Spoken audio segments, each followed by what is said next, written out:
اب صحیح مسلم کی بات صحیح بخاری کی آ گئی، تو آپ صحیح مسلم، صحیح بخاری، جامعہ ترمذی، سنن ابی داؤد، سنن نسائی، سنن ابن ماجہ، مطلب سیاہ ستہ کو مانتے ہیں؟ بالکل مانتے ہیں، علمی ذخیرہ ہے۔ ہم عقائد ان کتابوں سے نہیں لیتے، ہم احکام ان کتابوں سے نہیں لیتے، مگر ان کتابوں سے اخلاقیات لیتے ہیں، تہذیب لیتے ہیں، صحابہ کرام اور تابعین اور تبع تابعین کی تعلیمات کو لیتے ہیں، عرفانیات کو لیتے ہیں، معنویات کو لیتے ہیں، اور جو احکام شرعی احکام میں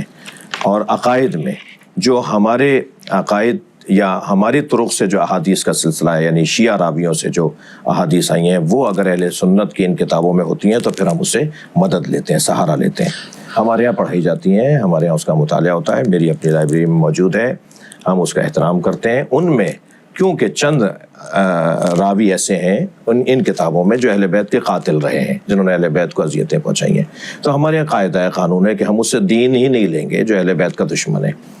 تو وہ پتہ ہے ہمیں، لہٰذا مستدرک صحیحین فرض کیجئے، صحیحین کے اندر جو احادیث مشترک ہیں شیعہ تعلیمات کی روشنی میں اور صحیحین یعنی بخاری اور مسلم کے اندر، ہم نے ان پہ تو کتابیں